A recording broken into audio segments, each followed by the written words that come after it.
Direção defensiva é o tema dessa questão. Ela traz para a gente o seguinte: dirigir com atenção para poder prever o que vai fazer e tomar as decisões certas, evitando sinistros de trânsito. Sinistro é acidente, tá? É conceito de direção dispersiva. O que é dispersiva? Dispersiva é distraída. Sabe o condutor dispersivo? É aquele que dirige mexendo no som do carro, olhando para os lados, sem prestar atenção no que ele está fazendo. Esse é o dispersivo, distraído. Lógico que isso não é bom. Direção defensiva, ok. Direção defensiva é o que nos propõe sempre a melhor conduta, a melhor postura, as melhores ações no trânsito. Pode ser essa a resposta. Direção progressiva, bom, se existe direção progressiva de forma técnica, eu desconheço. Porque dentro do conceito de direção defensiva, que é o assunto que a gente está estudando aqui, não existe progressivo. Colocaram aqui para encher linguiça. Direção agressiva, até existe esse conceito. Dentro de direção defensiva existe o conceito agressiva. Existe preventiva, corretiva, evasiva, agressiva. Mas é óbvio, você não vai adotar uma postura agressiva no trânsito. Essa está fora, sobrou então para a gente direção defensiva. Questão sobre mecânica, e ela diz o seguinte: o sistema elétrico é responsável pelo acionamento da embreagem? Não. A embreagem, ela faz parte do sistema de embreagem. Não tem relação com a parte elétrica do veículo, não, tá? É uma parte mecânica mesmo. Teria então relação com as válvulas de admissão? Essas válvulas são válvulas por onde entra o combustível e por onde sai a queima, o resultado da queima do combustível. Quando eu falo combustível, o termo mais adequado seria mistura explosiva, porque o que entra lá para dentro do motor para queimar não é combustível, é mistura explosiva, é combustível misturado com gás, tá? Ou com ar. Então vira mistura gasosa. Então aqui tem a válvula de admissão, que é por onde entra o combustível. Não tem nada a ver com o sistema elétrico, tá? É parte mecânica interna do motor.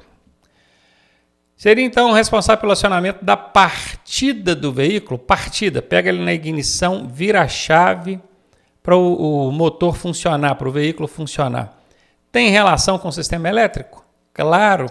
Até porque quando você vira a chave, você já aciona todas as partes elétricas do veículo, painel acende, tudo. Pronto, já, beleza. E partida do veículo quer dizer funcionamento, aquela partida inicial no motor. E o motor principal do veículo, aquele que funciona queimando combustível, hoje em dia a gente tem motores elétricos também, né? Esse motor principal, ele funciona a partir de um impulso inicial gerado pelo motor de arranque ou motor de partida. Esse motor de arranque, ele é um motor elétrico. Então, quando você vira a chave, esse motorzinho elétrico funciona, impulsionado pela energia elétrica, e esse motorzinho dá um impulso no motorzão, o motor principal, para que ele comece a funcionar, e daí por diante o motorzinho de arranque já não precisa trabalhar mais. Então, o sistema elétrico é diretamente responsável pelo acionamento da partida do veículo, tá? Freio de estacionamento? Não, freio de estacionamento é o freio de mão, né? Tem uma alavanca ali, você puxa, totalmente mecânico, não tem nada a ver com o sistema elétrico. Questão de mecânica. No sistema de arrefecimento é o sistema que cuida da temperatura de funcionamento do motor. É ele que controla, mantém o motor na temperatura adequada. A finalidade da válvula termostática, veja bem, válvula termostática é um dispositivo do sistema de arrefecimento. Vamos pensar aqui para quando vocês virem esse termo ou termos parecidos em outros tipos de questões diferentes desses, vocês saberem responder porque entenderam, não porque memorizaram ou não porque decoraram a resposta. Válvula é um local, é um dispositivo que abre e fecha permitindo ou não a passagem de algum fluido, seja ele líquido ou gasoso, às vezes até pastoso. Não estou falando dessa válvula, é qualquer válvula. Quando fala válvula, esquece a questão. Estou dando para você um conceito de válvula. O que é válvula? É um dispositivo que abre e fecha, controlando ali a passagem de um tipo de fluido. Fluido pode ser água, ou líquido, pode ser gás, pode ser pastoso. Imagina o seu botijão de gás dentro da sua casa. Ele tem uma válvula ali. Quando você fecha aquela torneirinha, você fechou a válvula, o gás não passa. Ok? Aqui é uma válvula termostática. Esse termo vem de quê? Vem de térmico. Térmico é temperatura. Então, ela é uma válvula que tem a função de abrir e fechar, permitindo ou não a passagem de algum fluido, mas que ela é acionada de forma termostática. É a temperatura desse fluido é que vai determinar se ela vai deixar esse fluido passar ou não. Bom, agora que você entendeu esse conceito básico, você vai entender o seguinte: o motor do carro está lá funcionando e ele vai esquentando, vai esquentando, vai esquentando, chega num ponto que ele não pode esquentar mais. Aí o sistema de arrefecimento que controla a temperatura do motor precisa entrar em ação. Como é que ele sabe que está na hora dele entrar em ação? Por causa dessa bacana aqui, ó, essa válvula termostática. O termo, não é, de temperatura, percebe que a água que está vindo do motor para circular ali está numa temperatura muito alta, por isso que é o termostática. Está numa temperatura muito alta. Então essa válvula abre e permite que a água circule. O fluido, no caso aqui, é a água que está circulando entre o motor e o radiador, no caso, que é um dispositivo, o principal componente do sistema de arrefecimento. Então vamos lá. No sistema de arrefecimento, a finalidade da válvula termostática é diminuir o fluxo da água. Não, não é diminuir o fluxo da água. Impedir a passagem da água do radiador para o carburador. Em alguns casos, ela até vai impedir. Vamos deixar essa aqui por enquanto. Enquanto ela estiver fechada, essa válvula estiver fechada, ela impede a passagem da água, né? Ah, mas tem um problema aqui, ó, a passagem da água do radiador para o carburador. Não. O correto aqui seria radiador. Carburador é do sistema de alimentação, cuida de combustível, não tem nada a ver com água que controla a temperatura do motor. Uma pegadinha do Detran, tá vendo? Ele colocou aqui, ó, bem assim parecido, né? Carburador e radiador. Até eu li rápido, quase que eu caí, tá vendo? Tem que ficar esperto. Então, carburador não tem nada a ver com o sistema de arrefecimento. Carburador é sistema de alimentação, combustível. Aqui é radiador. Então, tá fora. Indicar a temperatura quando o fluxo da água diminuir. Não vai indicar a temperatura. O que vai indicar a temperatura é o que está lá no painel do seu veículo, né? E não é nem a água diminuir, é quando a água aquecer ou esfriar, né? Então aqui está fora. Permitir a passagem de água do motor para o radiador. Ah, aqui, ó, olha o nome da peça que eu falei com você, ó, radiador. Aqui, ó, radiador, viu? Isso aí, o motor estava quentão, a válvula termostática percebeu que a água estava vindo muito quente do motor e permitiu que essa água saísse do motor e fosse para o radiador, para quando a temperatura ideal for atingida. Aí ele faz ali a troca de água com o radiador, né? O motor esquenta, manda a água quente para o radiador abaixa a temperatura daquela água e devolve para o motor. E fica ele trabalhando para manter controlada essa temperatura do motor. Letra D é a resposta. E aí, tá gostando da aula? Eu sou o professor Ronaldo Cardoso e tenho o caminho das pedras para você chegar à sua aprovação da forma mais suave possível. Se você fizer exatamente o que eu te pedi, eu garanto que você passa. Clique aqui no primeiro link da descrição e vem ser aprovado com a gente. Mais um é de direção defensiva. Transitar com o veículo desengrenado. Coloca no ponto morto, né? Na banguela que a galera fala. Em declive, óbvio, na descida. Joga no ponto morto e deixa ele descer desengrenado. Além de infração de trânsito, média é infração. Eu sei que é difícil para o agente fiscalizador vislumbrar uma situação dessa. Como é que ele vai saber que o carro está desengrenado, né? Difícil. Mas existe essa infração e ela é média. Também é considerado automatismo incorreto. O que é um automatismo? São coisas que o condutor faz ali de forma tão repetida que acaba ficando involuntário, inconsciente. Eu penso que sim. O pessoal mais antigo, de tanto ficar colocando o carro no ponto morto para poder economizar combustível, eles acabaram criando isso como um hábito. Sem perceber, vai descer uma ladeira e já joga no ponto morto e deixa descer. Pode ser essa a resposta.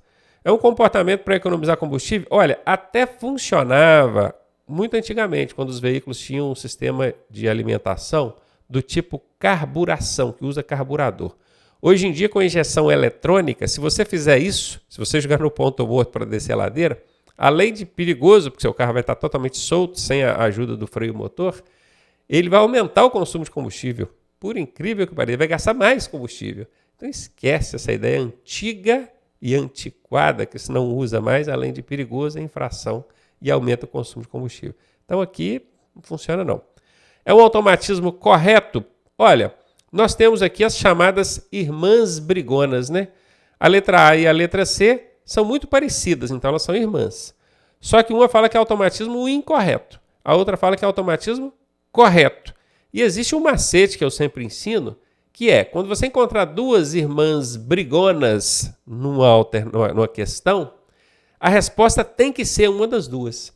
Então, se eu sei que tem que ser uma das duas brigonas, eu já vou eliminar a letra B, que já estava eliminada inclusive aqui, e a letra D. Já vou eliminar. Tem que ser A ou C. E aí você responde para mim.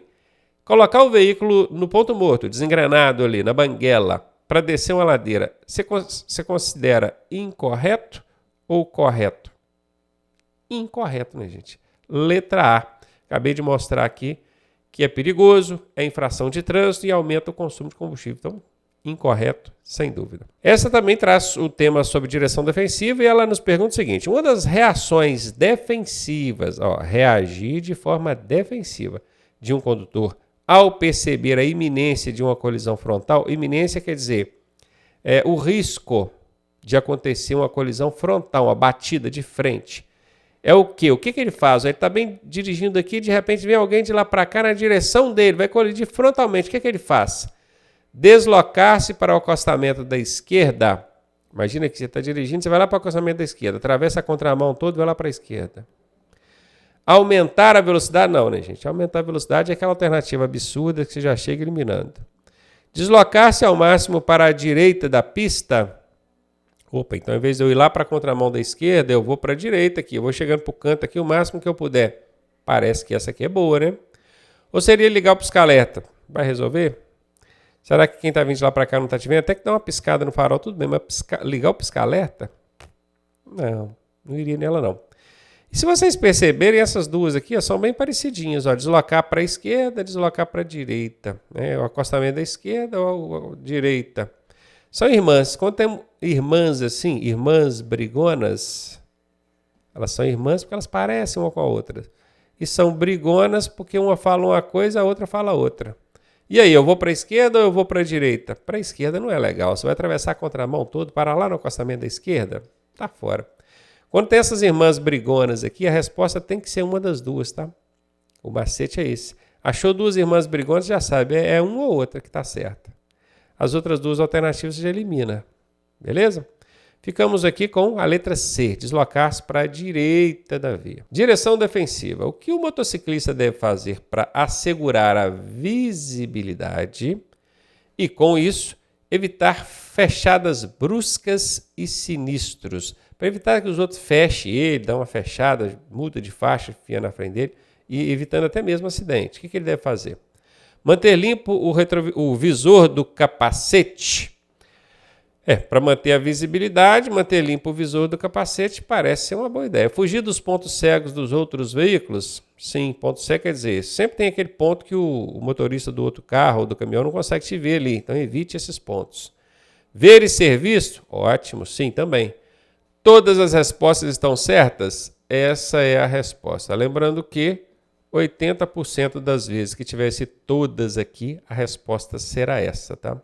Sinalização viária. Diante da placa R4A, R porque é a regulamentação, 4 que é a sequência de contagem dela, e A, esse Azinho aqui, é porque é alguma coisa à esquerda. Se fosse um Bzinho no lugar do A, seria alguma coisa para a direita.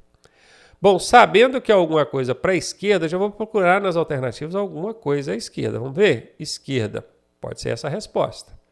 Então, ela está proibindo, ela tem uma tarja aqui, o transversal está proibindo. Realizar conversão à esquerda, pode ser essa a resposta. Vamos ver as outras. Seguir em frente ou entrar na rua ou área restrita. Seguir em frente? Essa seta aqui está apontando para frente? Não, né, gente? Então está fora. Realizar conversão à esquerda, já lemos, né? Realizar conversão à direita? Não. Direita é que se fosse um Bzinho. E aqui ela está apontando para a esquerda. Eu sei que tem gente que tem dificuldade em saber o que é esquerda e o que é direita, e na hora da prova fica mais confuso ainda, né? Então já sabe, se fosse um Bzinho aqui no final, seria alguma coisa para a direita. Mas como é um Azinho, alguma coisa para a esquerda. Já vou eliminar, porque não é direita. Dar meia volta ou retornar? Retornar é quando faz assim, né, gente? Beleza? Então presta atenção, vou insistir, que é para você aprender e anotar isso e usar na hora da prova. Quando tem esse Azinho ou um Bzinho aqui no final, é porque a placa está fazendo menção a alguma coisa para a esquerda. Se é Azinho, é para a esquerda. Se é Bzinho, é para a direita. Então você vai dar prioridade de resposta para a alternativa que tiver a palavra esquerda. A única aqui que fala de esquerda é a letra C. Já achei a resposta.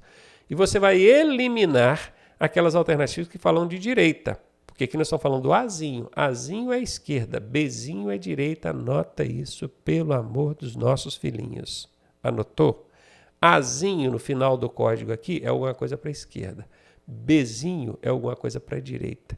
Se está Azinho, você vai procurar a esquerda. Opa, a letra C falou de esquerda. Pode ser essa a resposta. E onde tiver direita, você já vai eliminar. Beleza?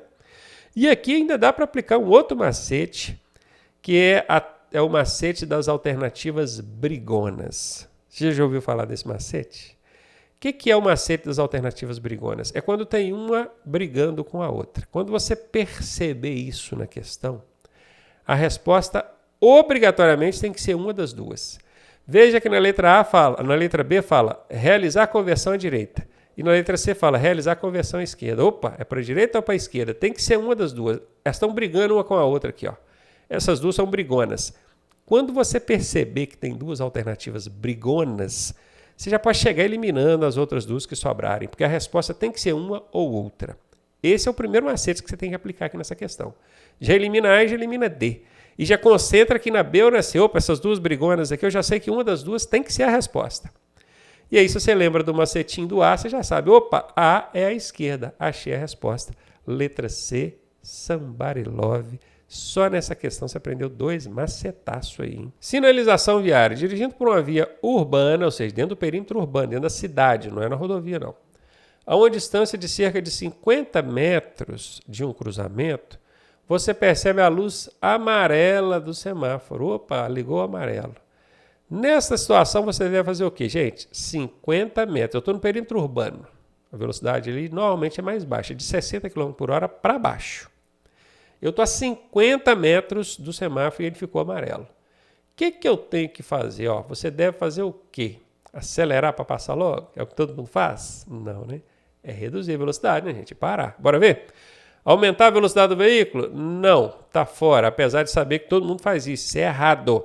Posso ser multado por passar no amarelo? Se passar com ele ainda no amarelo, não. Mas se passar no vermelho, toma multa, tá? Guarde isso.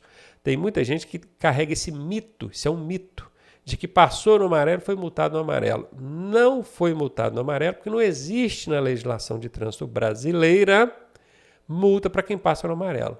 A multa é para quem passa no vermelho. Está lá no artigo 208 do Código de Trânsito Brasileiro, tá? Eu desafio qualquer pessoa a achar na legislação de trânsito multa para passar no sinal amarelo.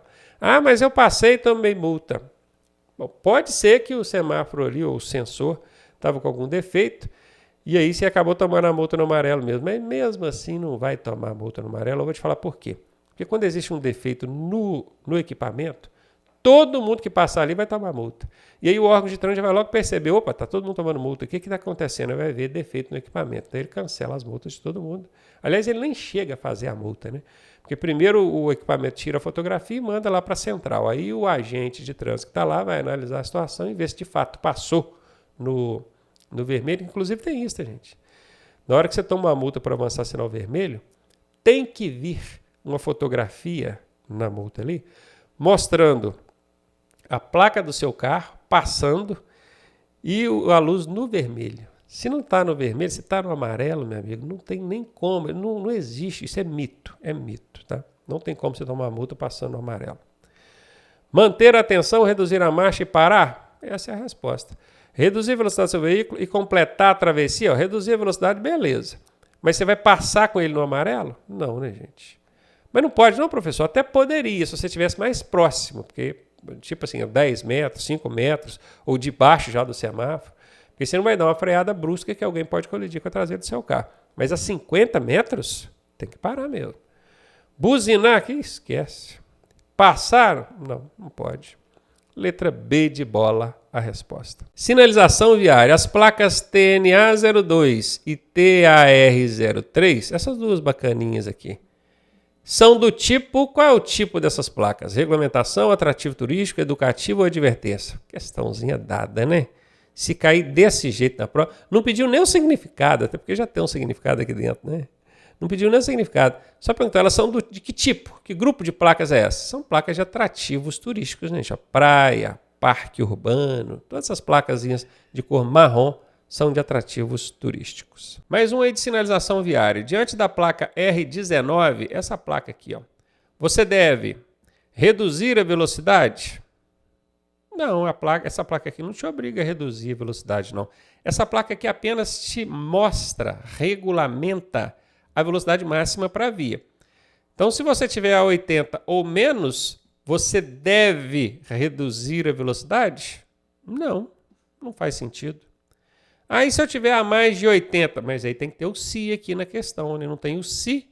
Então, se você tem uma hipótese de mais ou uma hipótese de menos, como é que eu posso afirmar que você tem que reduzir a velocidade? Não dá, né, gente? Isso aqui é uma pegadinha. Ele deve, então, transitar em velocidade igual, beleza, ou menor, ok, que é indicada na placa. Ok, tudo certinho. Essa letra B aqui tá linda. Se a máxima é 80, eu posso estar até 80, igual a 80, ou menor a essa indicada aqui na placa. A letra C, transitar em velocidade igual ou superior à indicada na placa. Eu acabei de perceber aqui uma coisa. Essa questão tem a chamada alternativas brigonas. Eu criei esse macete que eu chamo de alternativas brigonas.